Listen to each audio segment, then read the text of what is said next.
ഛത്തീസ്ഗഡിലെ ബസ്തർ മേഖലയിലുണ്ടായ ഏറ്റുമുട്ടലിൽ 30 മാവോയിസ്റ്റുകളെ സുരക്ഷാ സേന വധിച്ചു. നാരായൺപൂരിലായിരുന്നു പകൽ മുഴുവൻ നീണ്ട ഏറ്റുമുട്ടലുണ്ടായത്. 23 മൃതദേഹം കണ്ടെത്തിയെന്നാണ് പ്രാദേശിക മാധ്യമങ്ങൾ റിപ്പോർട്ട് ചെയ്യുന്നത്. നിതിൻ അംബുജൻ വിവരങ്ങൾ നൽകും ഡൽഹിയിൽ നിന്ന്. നിതിൻ, ഔദ്യോഗിക വിശദീകരണങ്ങൾ എന്തെങ്കിലും ഉണ്ടായിട്ടുണ്ടോ? ഏറ്റുമുട്ടൽ ഇപ്പോഴും തുടരുകയാണോ?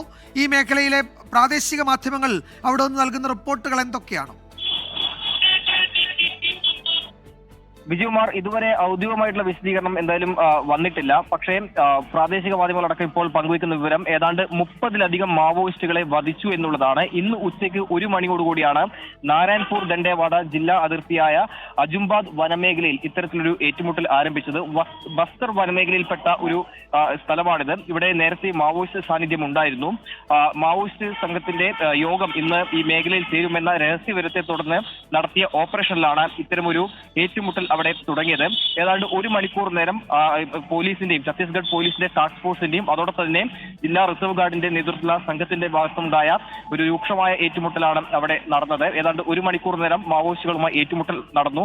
അതിനുശേഷം നടത്തിയ തിരച്ചിലാണ് ഏതാണ്ട് 30 മാവോയിസ്റ്റുകളുടെ മൃതദേഹം കണ്ടെത്താൻ സാധിച്ചത്. ഇപ്പോഴും വനമേഖലയിൽ തിരച്ചിൽ നടക്കുകയാണ്. ഒരുപക്ഷെ 30-ലധികം മാവോയിസ്റ്റുകളെ വധിച്ചിട്ടുണ്ടാകുമെന്നാണ് മനസ്സിലാക്കാൻ സാധിക്കുന്നത്. ഛത്തീസ്ഗഡിൽ സമീപകാലത്ത് നടത്തിയ ഏറ്റവും വലിയ മാവോയിസ്റ്റ് വേട്ടയാണ് ഇതെന്ന് പറയാം. ഈ വർഷം ഏപ്രിലായിരുന്നു 29 മാവോയിസ്റ്റുകളെ വധിച്ചത്. അതിനുശേഷമാണ് ഇത്തരത്തിലൊരു 30-ലധികം മാവോയിസ്റ്റുകളെ വധിച്ച ഒരു ഓപ്പറേഷൻ ഇന്നിപ്പോൾ ഛത്തീസ്ഗഡിലെ നാരായൺപൂർ വനമേഖലയിൽ നടന്നത്. എന്തായാലും ഇപ്പോഴും ഈ മേഖലയിൽ തിരച്ചിൽ തുടരുന്നുണ്ട്. കഴിഞ്ഞ ഏതാനും നാളുകളായി ഈ മേഖലയിൽ മാവോയിസ്റ്റ് സാന്നിധ്യം ഉണ്ടായതിനെ തുടർന്ന് പോലീസും അതോടൊപ്പം തന്നെ മറ്റ് സേനയും അവിടെ നിരീക്ഷണം ശക്തമാക്കിയിരുന്നു. ഇതിനിടയിലാണ് സേനയ്ക്ക് രഹസ്യവിവരം ലഭിച്ചതിനെ തുടർന്ന് ഇന്ന് ഈ മേഖലയിൽ ഓപ്പറേഷൻ നടത്തിയത്. അതിന്റെ ഭാഗമായാണ് ഇപ്പോൾ 30-ലധികം മാവോയിസ്റ്റുകളെ വധിച്ചതെന്നാണ് ഇപ്പോൾ പുറത്തു വരുന്ന വിവരം. എന്തായാലും ഔദ്യോഗികമായിട്ടുള്ള സ്ഥിരീകരണവും വിവരമെല്ലാം തന്നെ വൈകാതെ പോലീസ് പങ്കുവയ്ക്കുമെന്നാണ് മനസ്സിലാക്കാൻ സാധിക്കുന്നത്. വിജയകുമാർ.